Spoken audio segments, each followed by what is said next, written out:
Oh, and apparently PUBG is the thing. Oh, there we go. So now we get to talk about it. It feels like you're gonna start there. Sure. friendo. Sure, I get it. It's fine. I'll do it. Now, guys, last weekend, that's March 1st through the 4th, the StarSeries I-League brought us a new 16-team PUBG tournament held at the Kiev Cybersport Arena in the Ukraine.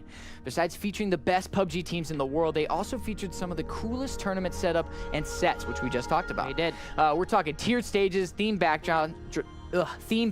It looked pretty awesome. I don't know if we got some pics on there rolling up, but it is insane. Oh, yeah. Now, the invited teams came from all over the world to battle for a place and, of course, a piece for, you know.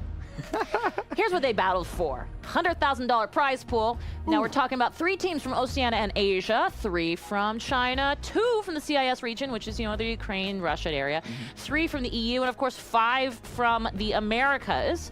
And every day at the tournament featured all teams in a single group with 5 matches a day. Okay, there's a lot of math, but go with me on this one. Okay. Teams battled as a squad. Obviously. Well, not obviously, but they battled as a squad this time. And earned points based on kills and places. Lots more math. The tournament matches were first-person perspective on Aaron Gel. Thank you. In You're sunny welcome. weather. It's in sunny weather. That's important to know. Yeah, it is. You know, optimum weather. Yeah, Aaron Gel. Well, you can have rain, you can have fog, but those are really tough. They're really Yeah, tough, who especially in a needs- competitive setting. Who needs it? Yeah, I know. I want that vitamin D in my life. In day 1 and 2 of the competition, Team Liquid and FaZe Clan showed up at the top of the standings, while Team Vitality and Cloud9 floated steadily back a couple spots. But day 3 threw everyone for a loop when Tempo Storm and 4 Angry Men came for the top spots. Vitality and Cloud9 still managed to hold the middle ground. But this, of course, meant that the day-to-day competition wasn't as predictable as the teams might have hoped for. It also meant that day 4 was crucial for any team hoping to make it back to the top. It's true. Now, we've got a great clip from the last match of the day.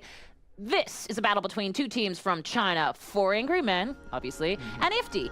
And we'll let the commentators tell you what's going on here. Roll that clip. And even now, you know, a little bit worse for wear. Oh, check this out, Gukun.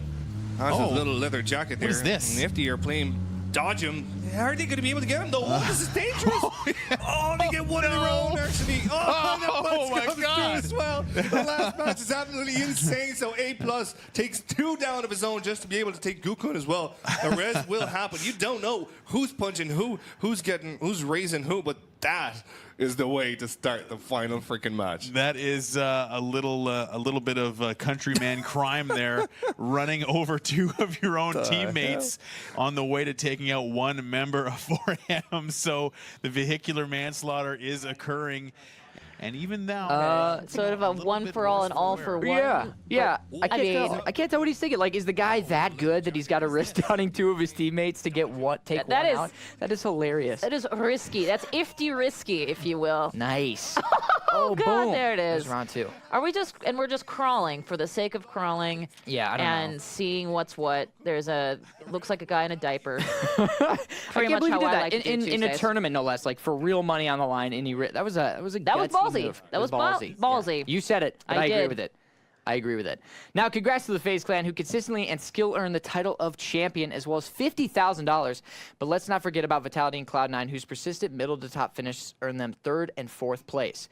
They actually just announced the roadmap for 2018 in PUBG. I heard about and a little bit of apologies for people that are not happy with the state of the game, but they really showed a lot of cool stuff, including a whole segment on their esports, which, you know, there's always a running joke that PUBG is not esports ready and all. It's got a lot of issues, and maybe that's true, but it's cool of them to acknowledge it and be like, we know we're not there yet. We're working really hard.